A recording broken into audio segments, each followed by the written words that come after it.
এবার তারা সিরিয়া থেকে মক্কার উদ্দেশ্যে রওনা দিলেন। সালমান ফার্সির সাথে চুক্তি ছিল প্রতিমধ্যে তাকে খাবার দিবে, কিন্তু তারা এক বেলা খাবার দেয়, দুই বেলা খাবার দেয় না।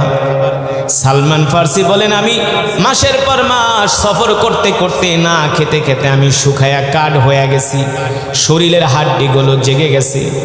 সালমান ফার্সি বলে, এতেও কোনো আমার আফসোস নাই, এতেও কোনো আমার কষ্ট নাই। কিন্তু আমি যখন মক্কায় পৌঁছালাম, মক্কায় পৌঁছানোর পরে আমি জিজ্ঞেস করলাম, ব্যবসায়ী কাফেলার সরদার কোথায় আছে? আল্লাহর পয়গম্বর মুহাম্মদ সাল্লাল্লাহু আলাইহি সাল্লাম, আমাকে তার কাছে নিয়ে যাও, তার সাথে আমাকে সাক্ষাৎ করে দাও।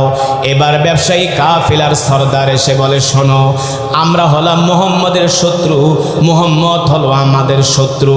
তুমি পারস্য থেকে আসছো, মুহাম্মদের কাছে যাবা, কালেমা পড়ে মুসলমান হবা, এটা কোনোদিনই আমরা মেনে নিব না। আমরা তো তোমাকে মুহাম্মদের কাছে যেতে দিবই না। এখন আমরা তোমাকে মক্কার বাজারে নিয়ে গোলাম হিসাবে বিক্রি করে দিব।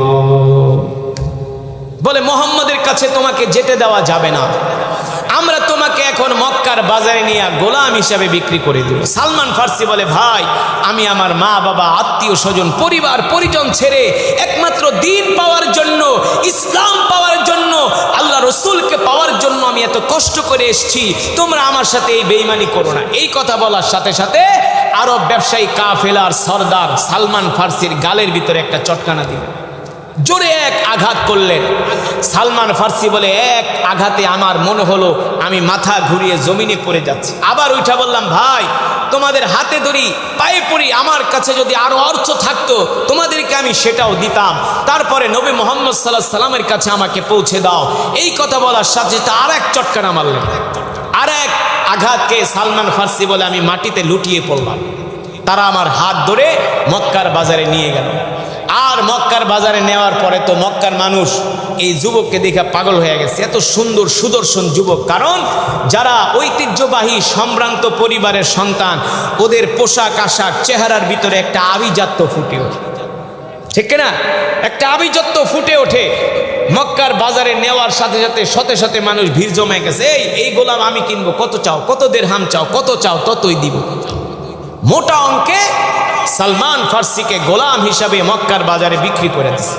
এবার সালমান ফার্সিকে একজন ইহুদি তিনি ক্রয় করে নিয়ে গেছে তার বাড়িতে। এবার নিয়া সালমান ফার্সিকে বলে, খেজুরের বাগানে কাজ করবা, আমার এই উট পালবা, আমার এই ভেড়া পালবা, বকরি পালবা, দুম্বা পালবা, ঘোড়া পালবা। একজন বিলিনিয়ারের ছেলে, পারস্যের সবচেয়ে বড় ব্যবসায়ীর ছেলে, এখন মক্কায় আইসা রাখালি করে। মক্কায় এসে মেষ চড়ায়, ভেড়া চড়ায়, উট চড়ায়, খেজুরের বাগানে গোলামি করে। কিসের জন্য? জোরে বলেন, কিসের জন্য? একমাত্র আল্লাহর দ্বীন পাওয়ার জন্য, একমাত্র আল্লাহর দ্বীন পাওয়ার জন্য, আল্লাহ আল্লাহ রসুলকে পাওয়ার জন্য, সত্য ধর্ম ইসলাম পাওয়ার জন্য। সালমান ফার্সি বলেন, এবার আমি খেজুরের বাগানে কাজ করি, দিনের বেলা কাজ করি, আর রাত্রবেলা মক্কার গলিতে ঘুরে ঘুরে আমি আল্লাহ রসুলকে খুঁজি। মক্কার কোনো কাফেররা আল্লাহ রসুলের সন্ধান আমাকে দেয় না। আমি তো মক্কার অধিবাসী না, মক্কার মানুষও না, আমি তো আর জানিও না আল্লাহর নবী কোথায় আছেন। সালমান ফার্সি বলেন, একদিন আমি খেজুরের বাগানে খেজুর গাছের মাথায় উঠে খেজুর পাড়তেছি, হঠাৎ করে একজন মক্কার যুবক খেজুরের বাগানে আইসা আমার মালিককে বলতেছে, আমাদের কপাল পড়ে গেছে, আমাদের বাপ দাদার ধর্ম শেষ হয়ে যাচ্ছে। আমার মালিক ডাক দিয়া বললেন, কি হয়েছে? বলে, ওই যে মক্কায় মুহাম্মদ ইবনে আব্দুল্লাহর আবির্ভাব ঘটেছে, মক্কার যুবকেরা দলে দলে তার কাছে যে কালেমা পড়ে মুসলমান হয়ে যাচ্ছে। সালমান ফার্সি বলেন, এই কথা শোনার পরে আমার শরীরের ভিতরে একটা কম্পন সৃষ্টি হয়ে গেল। আমি এক লাফ দিয়া খেজুর গাছ থেকে জমিনে পড়ে গেলাম। আল্লাহু আকবার। এক লাফ দিয়ে আমি খেজুর গাছ থেকে জমিনে পড়ে গেলাম। আমি যে ওই যুবককে বলতেছি, ভাই বলো, আইনা মুহাম্মদ ইবনে আব্দুল্লাহ, কোথায় আল্লাহর পয়গম্বর মুহাম্মদ সাল্লাল্লাহু আলাইহি সাল্লাম, আমাকে তার কাছে নিয়ে চলো। এবার ওই যুবক বলতেছে, বেটা তুই হলি আমাদের গোলাম, মুহাম্মদকে দিয়া কি করবি? বলে, ভাই আমি তো রোম পারস্য থেকে আমার পরিবার পরিজন, মা বাবা, আত্মীয় স্বজন ছেড়ে একমাত্র মক্কায় আসছি আল্লাহর নবীকে পাওয়ার জন্য। এই কথা বলার পরে ইহুদি যুবক সালমান ফার্সির শরীরে আঘাত করলেন। সালমান ফার্সি বলে, এত জোরে আঘাত করলেন আমি জমিনে পড়ে গেলাম। আবার উঠে দাঁড়িয়ে বললাম, ভাই বলো আল্লাহর পয়গম্বর মুহাম্মদ সাল্লাল্লাহু আলাইহি সাল্লাম কোথায় আছে? এই কথা বলার সাথে সাথে আরেক আঘাত করলেন। সালমান ফার্সি জমিনের মধ্যে লুটায় পড়লেন। এই অবস্থা দেখে ওই বাগানের মালিকের মায়া হলো, বলল, থাক আমার গোলামকে আর মেরো না, আমার গোলাম হলো একটা সত্যবাদী, আমার গোলাম হলো একটা আমানতদার। এত ভালো গোলাম আমি আজ পর্যন্ত কোনোদিন পাই নাই।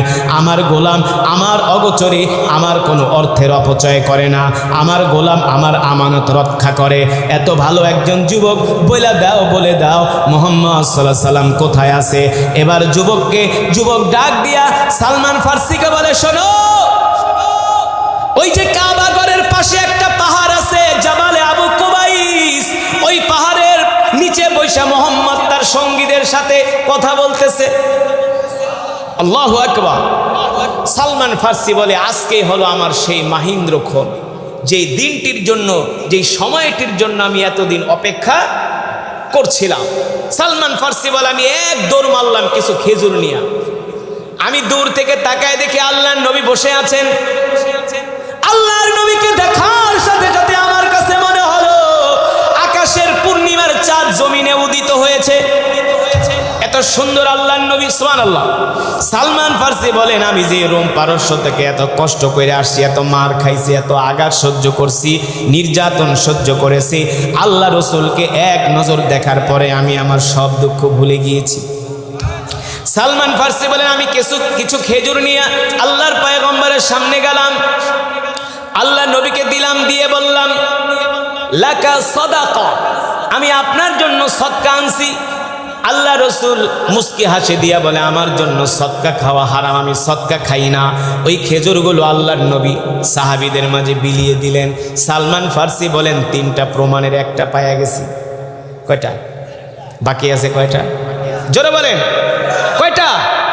1 নম্বরে সৎকার মাল দিবা, যদি সৎকার মাল খায় তাহলে বুঝবা সত্য নবী। 2 নম্বরে হাদিয়া দিবা, যদি হাদিয়া গ্রহণ করে সত্য নবী। আর 3 নম্বরে তার শরীরের ডান বাহুতে একটা গোস্তের টুকরার ভিতরে আল্লাহ খতমে নবুয়তের একটা সিল মেরে দিয়েছেন। ঠিক কিনা বলেন? সালমান ফার্সি বলে, আমি সদকার মাল দিলাম, সদকার মাল খেলেন না, আর 2টা প্রমাণ বাকি আছে, তার মানে ইনি হবেন আল্লাহ রসুল। সালমান ফার্সি বলে, আমি আবার আমার বাগানে চলে গেলাম, আবার 3 দিন পরে কিছু খেজুর নিয়ে আল্লাহ রসুলের দরবারে আসলাম। এবার বললাম, লাকা হাদিয়া, আমি আপনার জন্য হাদিয়া আনছি, হাদিয়া গ্রহণ করেন। আল্লাহ রসুল বললেন, হাদিয়া আমার জন্য জায়েজ, হাদিয়া আমার জন্য হালাল। সুবহানাল্লাহ। এবার আল্লাহ রসুল ওই হাদিয়ার খেজুর নিজে খেলেন, সাহাবীদেরকেও খাওয়ালেন, সবার মাঝে বিলিয়ে দিলেন। সালমান ফার্সি বলে, আমি 2টা প্রমাণ পাইছি, এখন বাকি আছে কয়টা? আর একটা বাকি আছে। একটা হলো আল্লাহ রসুলের ডান বাহুতে গোস্তের টুকরার ভিতরে আল্লাহ তাআলা খতমে নবুয়তের একটা সিল, একটা মোহর অঙ্কিত করে দিয়েছেন। সালমান ফার্সি বলে, এবার আমি তো আল্লাহ রসুলের ডানে যাই, সামনে যাই, পিছনে যাই, আল্লাহ রসুলের সাথে পিছনে পিছনে ঘুরি, কারণ আল্লাহ রসুল তো জামা মোবারক না খুললে ওই খতমে নবুয়তের মোহরের নবুয়ত, ওই সিল, ওই মোহর অঙ্কিত তো দেখা যাবে না। ঠিক কিনা বলেন? জামা খুলতে হবে, জামা না খুললে তো আর দেখা যাবে না। আর আল্লাহ রসুল তো জামাও খোলেন। সালমান ফার্সি বলে, আমি 1 দিন না 2 দিন না 3 দিন পর্যন্ত আল্লাহ রসুলের পিছে পিছে ঘুরলাম। আল্লাহ নবী একদিন জানাজা পড়ে আসতেছে, সাথে আল্লাহ রসুলের সাহাবি সৈয়দনা আবু বকর, সৈয়দনা ওমর, সৈয়দনা ওসমান, সৈয়দনা আলী, আল্লাহ রসুলের বড় বড় সাহাবিরা, বিশাল সাহাবিদের এক জামাত আল্লাহ রসুলের সাথে আসতেছেন। আমিও আল্লাহ রসুলের পিছনে পিছনে ঘুরতেছি। হঠাৎ করে জিবরাইল আলাইহিস সালাম আল্লাহ রসুলের কাছে আইসা বলে, ওগো আল্লাহ নবী, ওই যে আপনার পিছনে একটা যুবক ঘুরতেছে, আপনি সত্য নবী কিনা এটা যাচাই করার জন্য আপনি আপনার জামা মোবারকটা একটু সরিয়ে ওই যুবককে দেখায় দেন, আপনার শরীরের মধ্যে খতমে নবুয়তের সিল মারা আছে। জোরে বলেন সুবহানাল্লাহ। আল্লাহ নবী ডাক দিলেন, তাআলাউ ইয়া শাবাব, এদিকে আসো, এদিকে আসো। এ তুমি কি আমাকে প্রমাণ করতে চাও আমি সত্য নবী কিনা? সালমান ফার্সি বলে, আমি যে আপনার কাছে প্রমাণ চাই আপনি সত্য নবী কিনা আপনি কিভাবে জানলেন?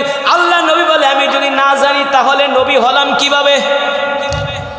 জোরে বলেন সুবহানাল্লাহ। আসলে কি আল্লাহ নবী জানেন নাকি আল্লাহ জানায় দিছে? জোরে বলেন। কিছু মানুষ বলে আল্লাহর রসুল নাকি গায়েব জানে। আল্লাহ রসুল গায়েব জানে? আল্লাহ রসুল গায়েব জানে না। ওমা ইয়ানতিকু আনিল হাওয়া ইন হুয়া ইল্লা ওয়াহয়ু ইউহা। আল্লাহ রসুল বলেন, আল্লাহ তাআলা জিবরাইলের মাধ্যমে আমাকে যা জানায় আমি তাই জানি। ঠিক কিনা? গায়েবের মালিক, জোরে বলেন, গায়েবের মালিক কে?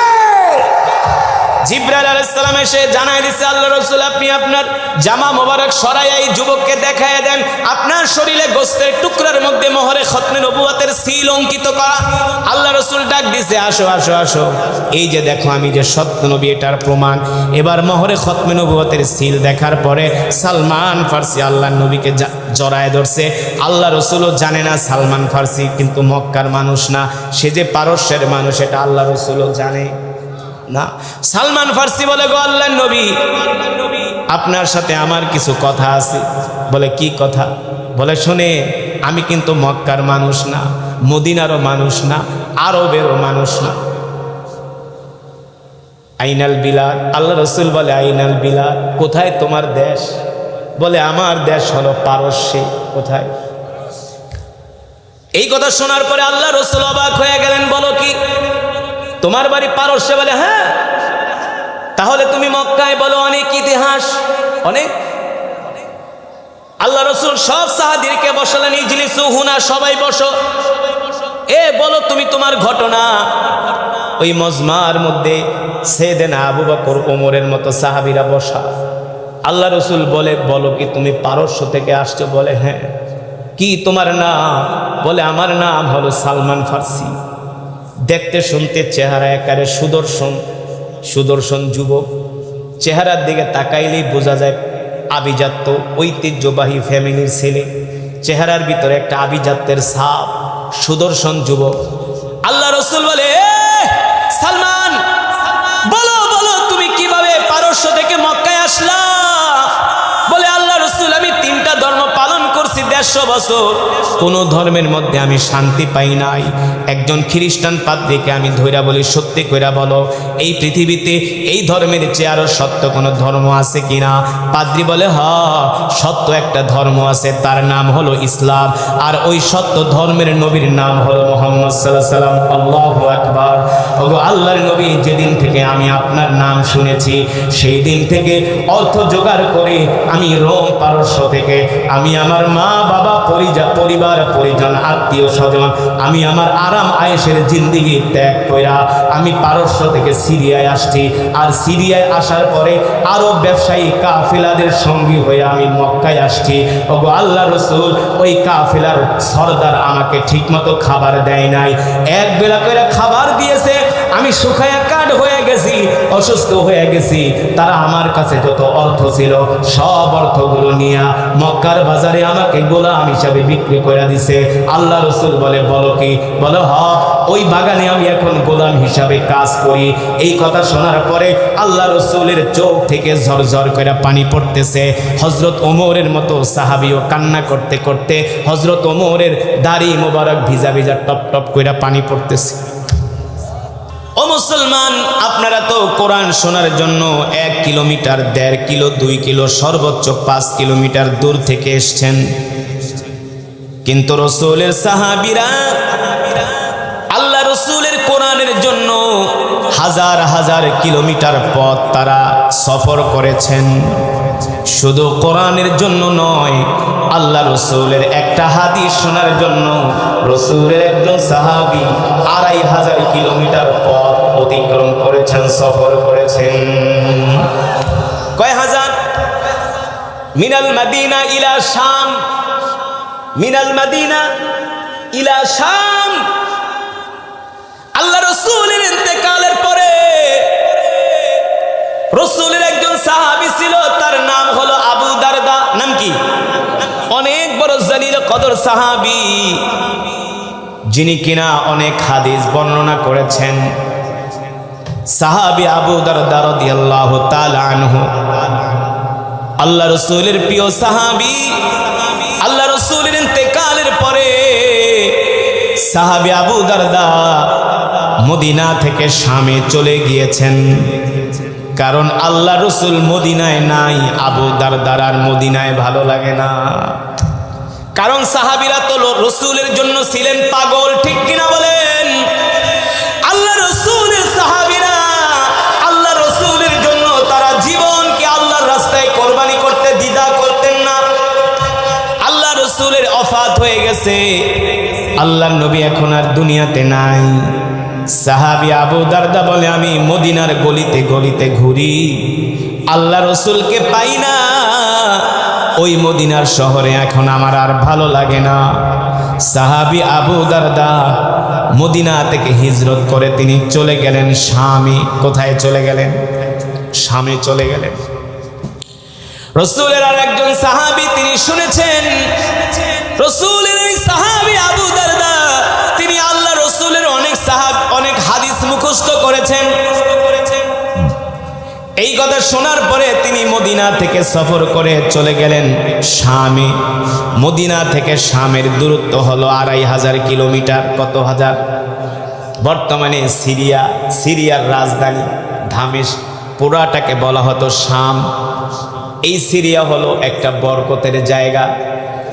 আল্লাহ রাসূল এই সিরিয়ার জন্য দোয়া করেছেন, শামের জন্য দোয়া করেছেন, ইয়ামানের জন্য দোয়া করেছেন। আল্লাহুম্মা বারিক লানা ফি শামিনা ওয়া ফি ইয়ামানিনা। এই শাম, এই ইয়ামান হলো একটা বরকতের জায়গা। আল্লাহ রাসূলের ওই সাহাবী হাদিস শোনার জন্য চলে গেলেন শামে।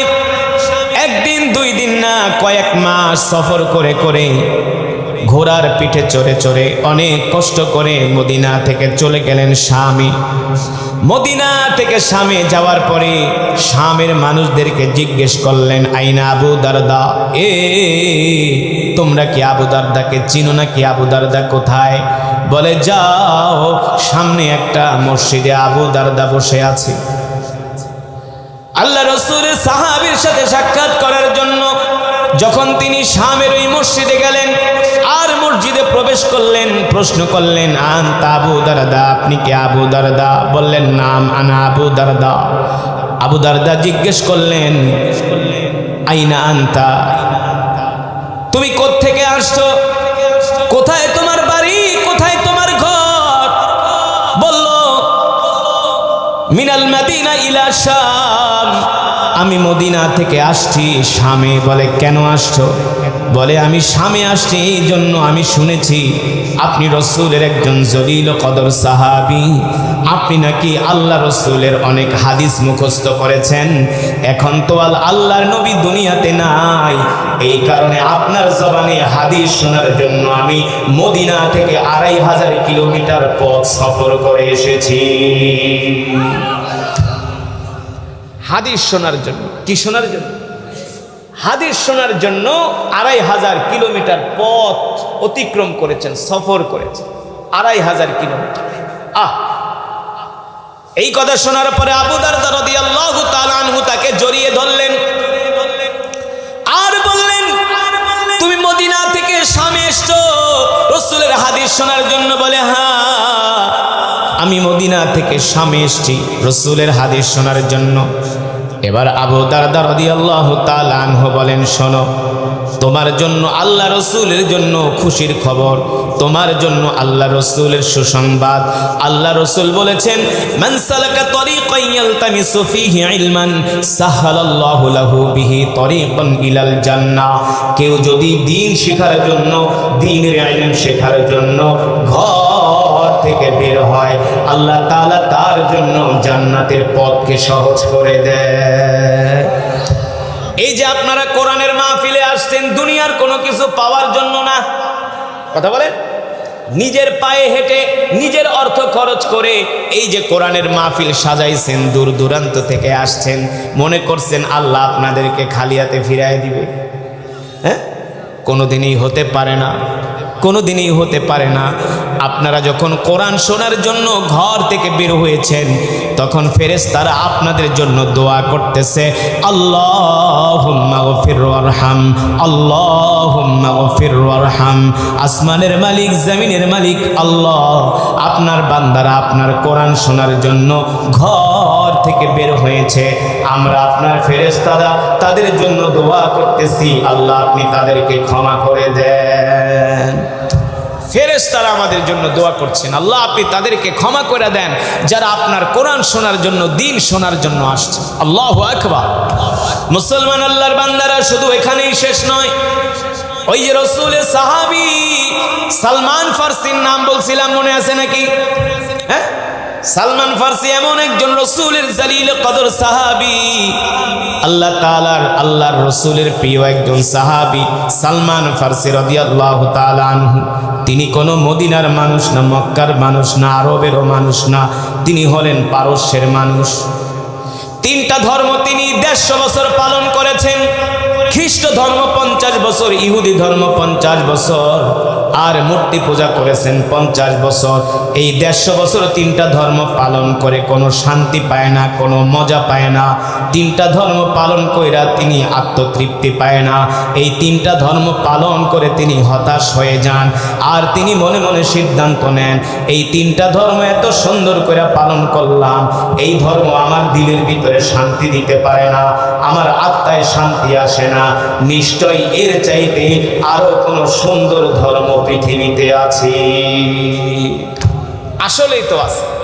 এই 3 ধর্মের চেয়ে সবচেয়ে সুন্দর ধর্মের নাম, জোরে বলেন কি? ইন্না দীনা ইনদাল্লাহিল ইসলাম। আল্লাহ তাআলার কাছে মনোনীত ধর্ম হলো ইসলাম, ঠিক কি না? আল-ইয়াওমা আকমালতু লাকুম দীনাকুম ওয়া আতমামতু আলাইকুম নি'মাতি ওয়া রাদিতু লাকুমুল ইসলাম দীনা। একমাত্র কমপ্লিট জীবন ব্যবস্থার নাম হলো ইসলাম, ঠিক কি না বলেন? সালমান ফারসি সিদ্ধান্ত নিলেন, এই 3টা ধর্ম পালন করে শান্তি পাই না, মজা পাই না, নিশ্চয়ই এর চেয়ে আরো সুন্দর কোনো ধর্ম পৃথিবীতে আছে। সালমান ফারসি ছিলেন, সালমান ফারসির বাবা ছিলেন পারস্যের অনেক বড় ব্যবসায়ী, অনেক বড় বিলিনিয়ার, অনেক বড় ট্রিলিনিয়ার। সালমান ফারসির বাবা ছিলেন পারস্যের সবচেয়ে বড় ব্যবসায়ী। একদিন সালমান ফারসির বাবা বলে, বাবা গো, যাও তুমি আমার ব্যবসা প্রতিষ্ঠানটা দেখে আসো। তিরমিজির বর্ণনায় আসছে, সালমান ফারসি যখন ঘর থেকে বের হলেন, রাস্তা দিয়ে যাচ্ছেন, দেখেন কিছু খ্রিস্টানরা গির্জার মধ্যে বসে বসে তারা ইনজিল শরীফ তেলাওয়াত করতেছেন। বাইবেল খ্রিস্টানদের ধর্মীয় গ্রন্থের নাম হলো বাইবেল। ইনজিল তেলাওয়াত করছেন। সালমান ফারসি বলেন, আমি গির্জার মধ্যে ঢুকে গেলাম, দেখি পাদ্রী বাইবেল তেলাওয়াত করছেন। আমার কাছে খুব ভালো লাগলো, কারণ ইহুদি ধর্মের চেয়ে, ওই মূর্তি পূজার চেয়ে সালমান ফারসি বলেন বাইবেল, ইনজিলের তেলাওয়াত আমার কাছে খুব ভালো লাগলো। আমি প্রশ্ন করলাম, পাদ্রী তুমি যে এত সুন্দর করে বাইবেল তেলাওয়াত করলা, এ পাদ্রী তুমি আমাকে একটা সত্য করে কথা বলো, এই পৃথিবীতে খ্রিস্টান ধর্মের চেয়েও আর কোন সত্য ধর্ম, সুন্দর ধর্ম আছে কিনা? বিনিময়ে যা চাও আমি তোমাকে তাই দিব, তারপরও তুমি আমাকে সত্য ধর্মের সন্ধান দাও। আমি সত্য ধর্মের সন্ধান করছি। আমি ইহুদি ধর্ম পালন করে, মূর্তি পূজা করে, খ্রিস্টান ধর্ম পালন করে আমি আমার দিলের মধ্যে শান্তি পাই না। ও পাদ্রী, সত্যি করে বলো, এর চেয়ে আরো সুন্দর কোনো ধর্ম আছে কিনা? এবার খ্রিস্টান পাদ্রী বললেন, সালমান, আমি তোমাকে সত্য একটা ধর্মের সন্ধান দিব, এই কথা তুমি পারস্যের কোনো খ্রিস্টানদেরকে বলতে পারবা না। যদি তুমি বলো তাহলে পারস্যের খ্রিস্টানরা আমাকে হত্যা করবে। এবার সালমান ফারসি বললেন, শোনো, বিনিময়ে যা চাও আমি তোমাকে তাই দিব, তারপরও তুমি আমাকে এই পৃথিবীর জমিনে একটা সত্য ধর্মের সন্ধান দাও। আল্লাহু আকবার। মুসলমান, আপনি আমি মুসলমান হয়েছি, কোনো কষ্ট করতে হয় নাই, হয়েছে? প্রত্যেক সূত্রের সম্পত্তি যেমন পান তেমন ভাবে আমরা মুসলমান হয়েছি। অথচ এই ইসলাম ধর্ম পাওয়ার জন্য রাসূলের সাহাবীরা কত কষ্ট করছেন। এই দিন পাওয়ার জন্য সাহাবীরা রক্ত দিয়েছেন। এই দিন পাওয়ার জন্য নিজের জন্মভূমি ত্যাগ করেছেন, স্ত্রীকে বিধবা করেছেন, সন্তানকে এতিম করেছেন, নিজের মাতৃভূমি থেকে হিজরত করে মদিনায় আসছেন ইসলামকে পাওয়ার জন্য। অথচ এই ইসলামকে পাওয়ার জন্য, মুসলমান হওয়ার জন্য আমাদের কোনো কষ্টই করতে হয় না।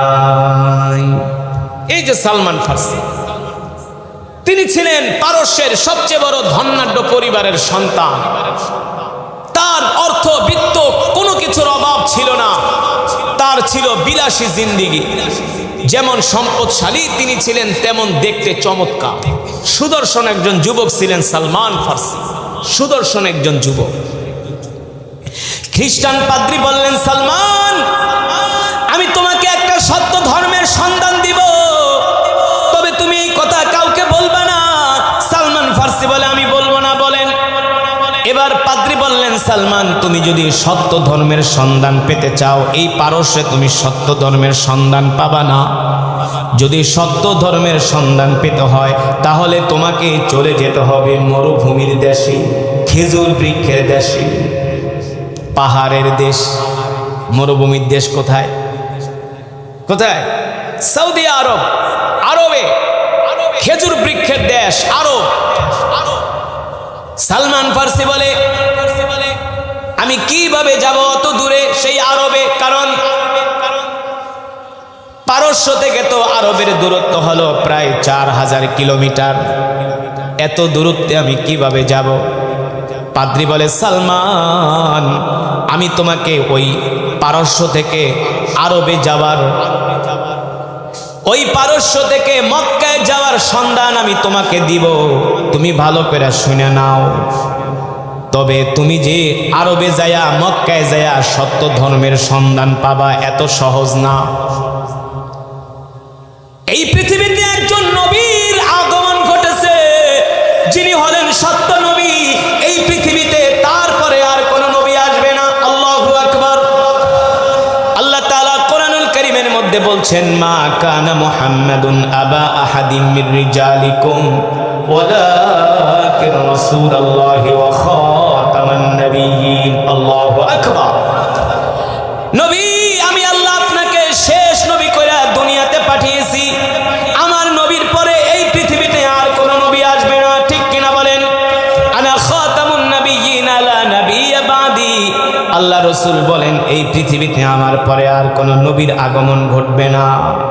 খ্রিস্টান পাদ্রী বলে, সালমান, শোনো, তুমি মক্কায় গেলেই যে সত্য ধর্মের সন্ধান পাবা, বিষয়টা কিন্তু এমন না। বিষয়টা কিন্তু অনেক কঠিন। এই শেষ জামানায়ও কিন্তু নিজেকে অনেক মানুষ নবী দাবি করে। এই শেষ জামানায়ও নিজেকে কি অনেকে নিজেকে শেষ নবী দাবি করে। কিন্তু শেষ নবী দাবি করলেই হবে না। শেষ নবীকে চিনার 3টা আলামত আছে। কয়টা? কয়টা? সালমান, যদি এই 3টা আলামত তুমি ওই শেষ নবীর মধ্যে পাও, তাহলে বুঝবা তিনি শেষ নবী, এর মধ্যে আর কোনো সন্দেহ নাই। আল্লাহু আকবার। সালমান ফার্সি খুশি হয়ে বলে, পাদ্রী, তুমি বিনিময়ে যা চাও তোমাকে তাই দিব। যা চাও, আমার বাবার সম্পদের অভাব নাই, তুমি তাড়াতাড়ি বলো। সেই নবীকে চেনার 3টা আলামত কি কি? পাদ্রী বললেন, সালমান, যদি তুমি কোনোভাবে মক্কায় পৌঁছতে পারো, সেই নবীকে তুমি চিনবা 3টা আলামত দিয়া। 1 নম্বরে হলো, সেই নবীকে প্রথম তুমি সৎকার মাল দিবা। যদি সৎকার মাল খায়, তাহলে বুঝবা সে নবী না। কারণ নবীদের জন্য সৎকা খাওয়া হারাম। সৎকা খাওয়া। 2 নম্বরে তুমি তাকে হাদিয়া দিবা। কি দিবা? যদি সে হাদিয়া গ্রহণ করে, তাহলে বুঝবা সত্য নবী। আর 3 নম্বরে তার শরীরের ডান বাহুতে আল্লাহ তাআলা খতমে নবুয়তের একটা সিল, একটা মোহর মেরে দিয়েছেন। তার শরীরে খতমে নবুয়তের একটা সিল, একটা মোহর থাকবে, অঙ্কিত থাকবে। একটা গোস্তের টুকরার ভিতরে লেখা থাকবে মুহাম্মদ। আল্লাহু আকবার, সাল্লাল্লাহু। এই 3টা প্রমাণ যদি পাও, আলামত পাও, তাহলে আর দেরি করবা না, তার হাতে হাত রেখে কালেমা পড়ে মুসলমান হয়ে যাবে। আল্লাহু আকবার। সালমান ফার্সি বলেন, পাদ্রী বুঝলাম 3টা আলামত আমি তার থেকে খুঁজে নিব, বুঝে নিব, কিন্তু এই পারস্য থেকে আমি মক্কায় কিভাবে যাব এত দূরে? বলে শোনো, তুমি যদি পারো পারস্য থেকে তুমি সিরিয়ার রাজধানী দামেস্কে চলে যাবা। প্রতি বছর আরব থেকে একদল ব্যবসায়ী